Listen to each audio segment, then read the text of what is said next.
Hey guys, my name is Jeff McMahon, and I play the piano for people.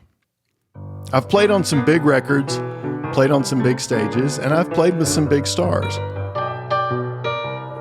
Big or small, they're all the same.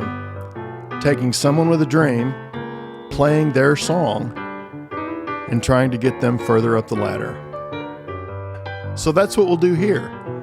Have a conversation, maybe shine a light, and play some music. And I'll be on piano. This is McMahon on keys.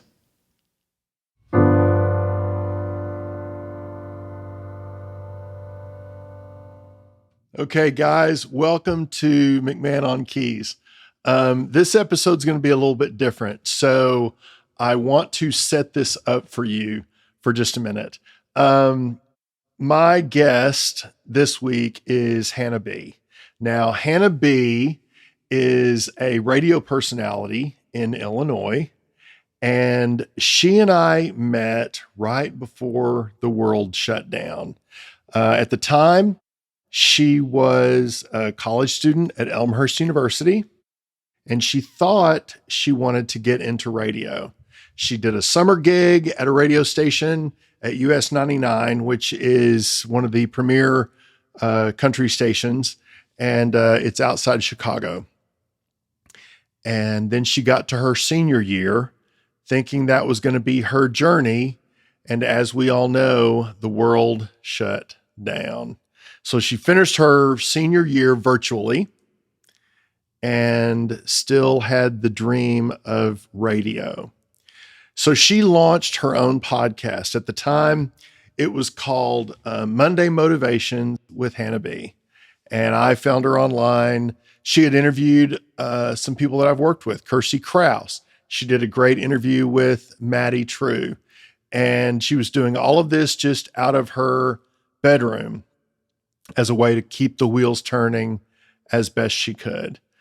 She did that for the year, graduated, still had the radio dream, and she landed her first radio gig. She was doing afternoon slots at Star 102.3. I'm not going to pretend that I know where all these stations are up in that area because I don't know where they all are. But that was her first radio gig. She got a job in radio. And then she was asked to do a morning shift on a different station with a known radio personality up there, Eddie Volkman, who she considers a mentor and created a lot of opportunities for her. Did not quit the afternoon gig. She did mornings on one station, afternoons at the other. That has continued to grow. Her son has continued to rise, and she is now simulcast on 3 different radio stations as a part of the Afternoon Drive with Eddie Volkman show. So she has done great. She's pursued the dream. And, you know, I really kind of took an interest in her mainly because she worked so hard and she had such clarity on what she wanted to do. And I really appreciate people that work on their own behalf. When all the radio stuff started taking over, she had to quit that initial podcast. And I was kind of cracking the whip, as were others, for her to restart it. A couple of weeks back, she relaunched her rebranded podcast as Nothing But Positive Vibes with Hannah B. And she reached out to me to be one of her launch episodes. So this is that episode, my episode on Nothing But Positive Vibes with Hannah B. Thank you, Hannah. We talk about her career. We talk about my career. We talk about music. We talk about a lot of things, and I want to share that with you. So with no further ado, here's my episode with Hannah B. Welcome to Nothing But Positive Vibes with Chicago media personality Hannah B. Finally, a podcast that will allow you to immerse yourself in a world of inspiration, optimism, and uplifting stories. Yes! That's awesome. Listen as Hannah takes you on a journey that's all about spreading positivity and embracing the brighter side of life. Whether you're looking for a dose of motivation or simply want to start your day with a smile, you have clicked on the right podcast. So sit back, relax, and enjoy Nothing But Positive Vibes, the podcast. And now your host, Hannah B. Hello, amazing humans, and welcome to another episode of Nothing But Positive Vibes. I am super excited for this episode as I have an ACM-nominated musician, host of McMahon on Keys podcast, an 18-year original member of Tim McGraw's band, the Dance Hall Doctors, playing on hits including Live Like You Were Dying, one of my favorites, Real Good Man, and My Kind of Rain. He's now on the road touring with country hitmaker Chris Cagle. Give it up for my good friend, Jeff McMahon. Yay, Jeff. Oh, hey, Hannah. Thank you so much for joining me. I'm truly honored to have you on as a guest. We've never met in person, but we've been following each other's journeys. We know a lot of the same people, and your career and everything you're doing for artists and up-and-coming artists is just really inspiring. So I really wanted to touch on that. But overall, thank you so much. Well, of course. I'm so glad that you're getting your podcast going back again, and I've spent a little time cracking the whip on you, so I certainly wasn't going to decline the invitation. So I appreciate that. You are amazing. Now, one of my first questions I've always wanted to ask you that I don't think I've had the chance to ask you, when in your life did you know you wanted to become a musician? Well, as a kid, I was playing music, and as many musicians do, they all kind of go up through the church and the high school and the things in their colleges and their parents and all of the similar stories. I would say that probably the most encouraging time that I went through was when I was in college. There was a dining room that all of my fraternity and my circle of friends would frequent every day. That's how we all knew how to find one another. Where'd you go to school? At Baylor University. Oh, awesome. And there was a grand piano in the drawing room attached to that cafeteria. So every day from like 11 a.m. to 2 p.m., we would be in there playing songs, making requests, singing along, easily for 4 years. I was doing 3 hours a day, not even counting everything else I did musically while I was in college. Now, that was never a path to doing it professionally. It was just something to do for fun. And my first bands after college was still something that I was just doing for fun. But eventually, what I was doing for fun was making more money and chewing up more time than my regular job stuff. So I just decided to roll with that for a while, and it worked out. That is incredible. And it's always the best when you love what you do and it doesn't feel like work. And Sure. I feel like a lot of people in the music industry and the media industry can relate to that, because every day I'm at work, I'm like, this really doesn't feel like work. I sometimes forget that I get paid. I'm like, oh yeah, on the 15th and the 30th, I get a paycheck, but it's more of like a hobby. And that's something that I stress on Nothing But Positive Vibes with Hannah B, is to do something that you love. If you're doing something right now that's making you miserable, make that change now, because you're only given that one life. So live your life to the fullest and do what you love. Now, was there another career that you were thinking? You know, when I was younger, I thought I was going to be a teacher or a nurse. Or were you always like music, music, music? No, I grew up with a history of asthma and made good grades in school. So when I went to college, my initial thought was that I was going to be a pediatric allergist. Oh, wow. Having, being at the top of my class and having that history, it just kind of made sense. But I real quickly determined that I had to make more music just to kind of stay sane, not to do it professionally, but I couldn't put it as far back as I would have to make the medical journey. So I just put that more in the forefront, did it more for fun, and it just kind of slowly took over. I graduated with a degree in radio, TV, and film which I now still use a lot of that stuff for my degree as the music industry's changed, and we have to call upon those skills as entrepreneurs in the musical business or in your business. You do a lot of that too. So yeah, I do use my degree on a regular basis now. You sure do. Now, was there any hurdle that you had to face during your career, and how did you overcome that? Well, I would say that the biggest hurdle I had to overcome just required patience more than anything. I had a long 18-year run with Tim McGraw, recorded a lot of records. We did a lot of tours. And if people get online, they will see that there was a time in his career where he made a big shift with a new record label, a lot of new band members and things, and a lot of speculation arose out of that choice. And some of my bandmates, that was when I was released of that tour and went on to do some other things. So some of my bandmates had different versions of that story than I did, and it created a lot of speculation and a lot of kind of turmoil.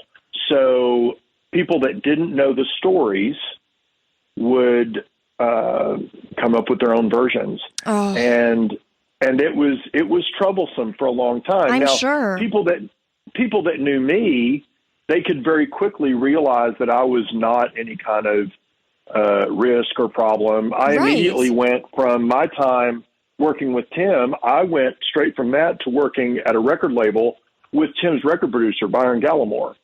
And following that time, I was still the chairman of the board for the Tug McGraw Foundation, which was formed in the aftermath of the passing of Tim's father, Tug McGraw, which raised money and support for brain tumor patients. So clearly, working with the nonprofit, working with his producer, Tim and I have always been on good terms, and we've always had a good relationship.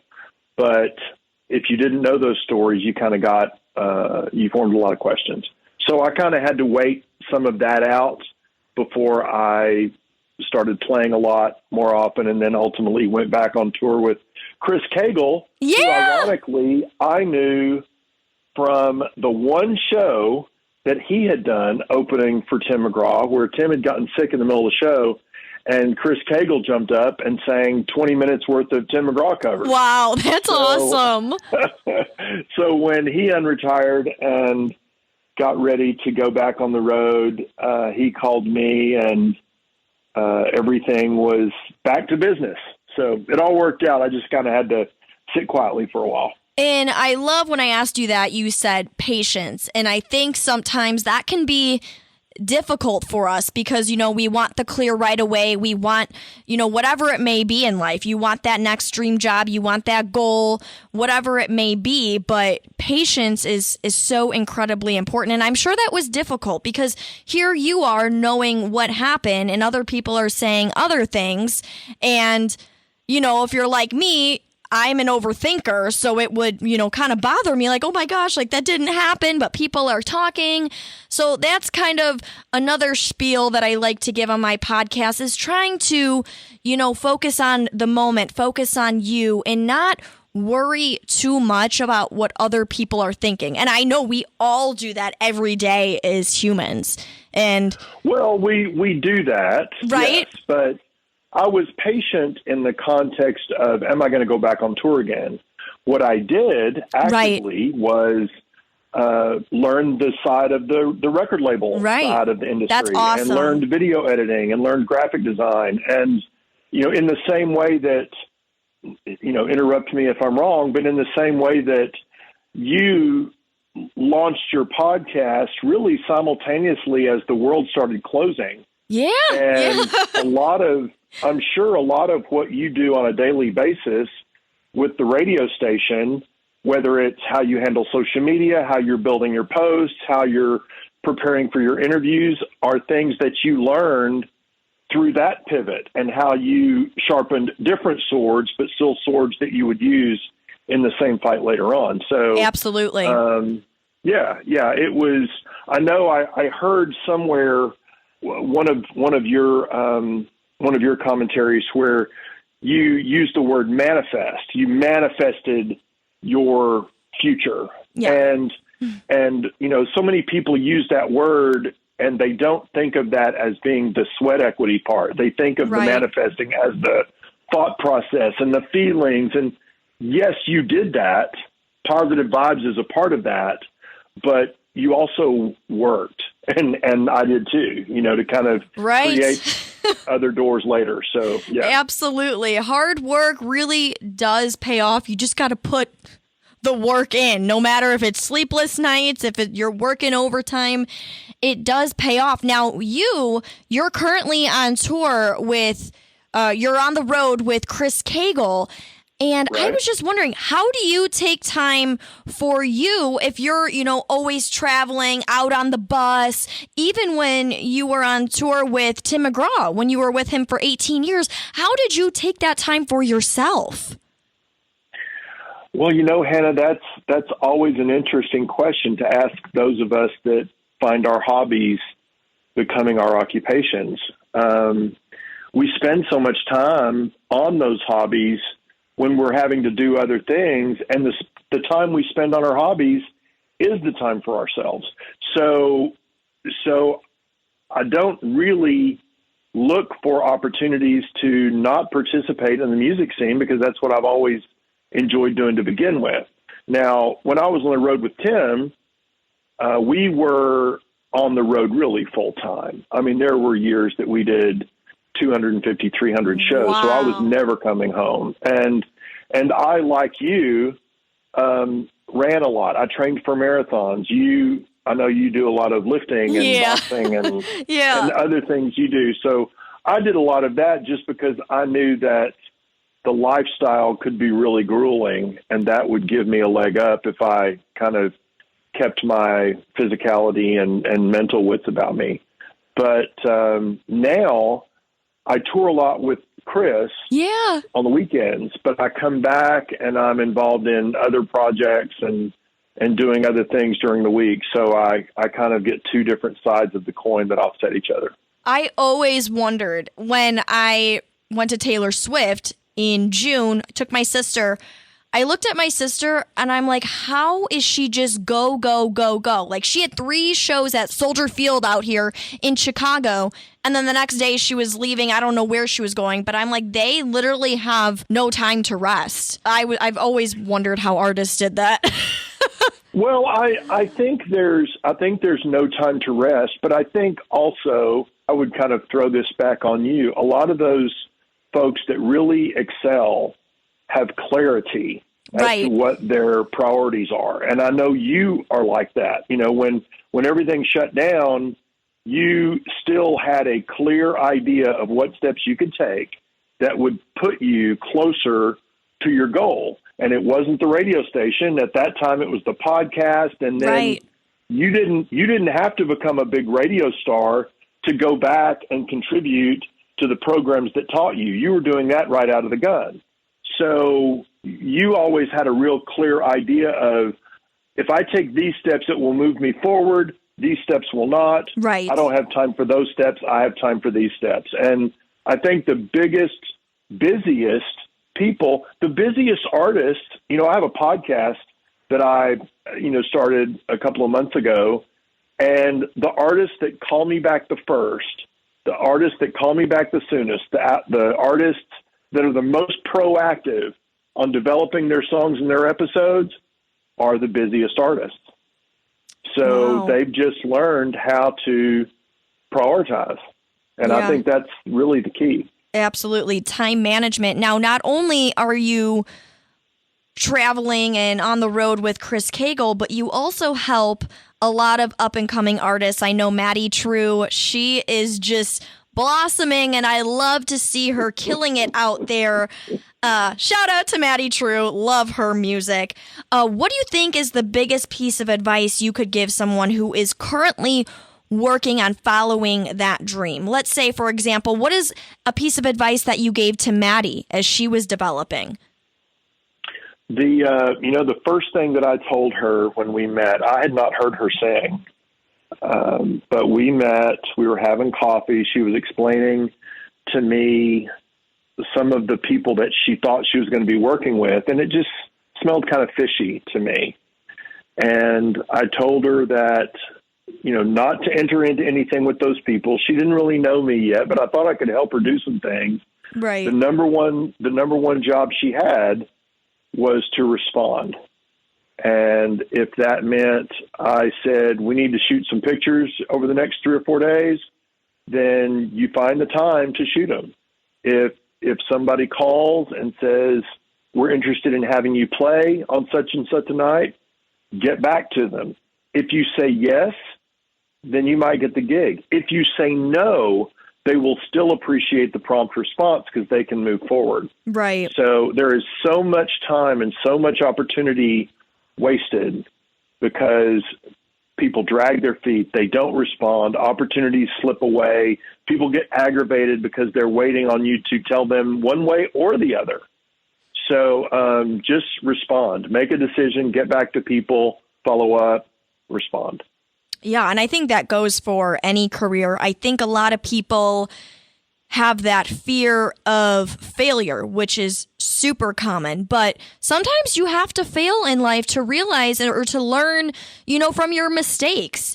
And, if you have that dream right now and you're afraid to apply for that job, or you're afraid to chase after that dream because you're scared it's not going to work, you're scared it's going to fail, you just got to give it a try because you truly don't know what's going to happen. And if you do fail, that's okay. We all fail. We're human. We're not perfect, right? Everyone learns from their mistakes every day.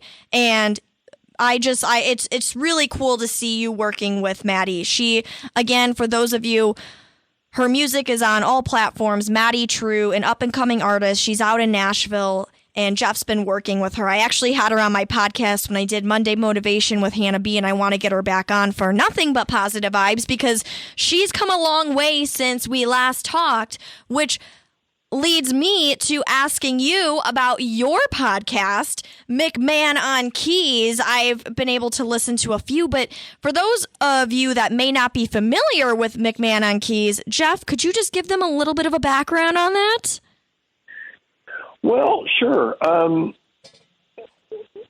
all of the music podcasts that are out there, I kind of see two different schools of thought. There's a lot of, new wannabe, and when I say wannabe radio people, I'm not talking about people like you that are working to develop the skills. I'm talking about people that just want any excuse to be able to talk to somebody in the music business.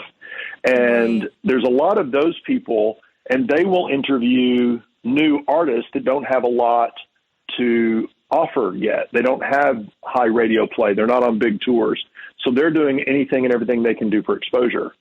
And then there's the other side of that podcasting coin where people that are established, people that have learned certain things within the music industry that have been participating in it, they wind up interviewing people that also already have momentum.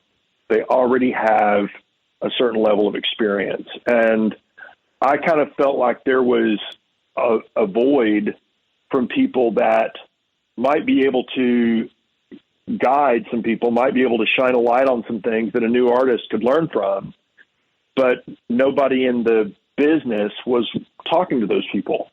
So most of the folks that we've been interviewing are people that have some songs. They've got a video or two or three, and I'll interview people that have been more involved in the industry. But what we're really trying to do is not only shine a light on their music, but provide some sort of nugget, insight, a highlight that somebody that aspires to move forward in the business at whatever level they're in might learn something from the episode. And then in addition to that, as opposed to people that play their guitar through Zoom, we're actually filming one song that I'm playing on. We're recording it for real. We're filming it for real so that everybody has a chance to have a different piece of content that they can share with their respective fan bases. So we've only been doing it for a couple of months, but we're definitely having some fun with it, and hopefully it's providing some opportunity for folks to get their music out there. That's awesome. I truly, it's inspiring to me. I mean, you've inspired me to see that how you're helping these artists, especially nowadays with streaming and radio. It's really, really cool to see what you're doing. And I know for me, I work in radio, so we appreciate all the work that you're doing with these artists. But Jeff, thank you seriously so much for your wise advice and your inspiring stories and your encouragement, your motivation, and just sharing your life with us. Well, thank you. I mean, I'm glad that you're doing this again. I know that I've been a fan, and I've been a fan, so I'm glad you're doing it. And that's the thing. I mean, it's just like you going back to the school that you've attended. We don't have to know everything to know something that we can pass on. And, so many people that might wonder why I would play with a Matty True or a Zach Stone when I've done Tim McGraw and Chris Cagle.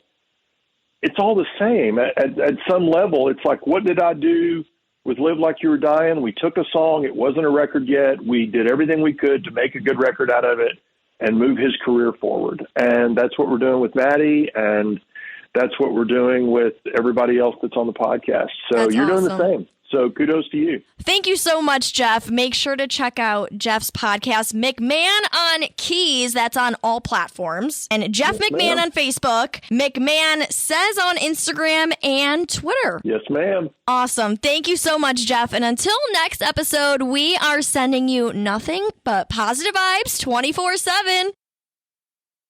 And there it is. Nothing but positive vibes with Hannah B. Hannah, thanks for asking me to be a part of your relaunch. And thanks for letting us share the episode with our folks over here. I appreciate it. If you can't tell from listening to her, her positive vibes is nothing but the truth. That is all her, and I love it about her.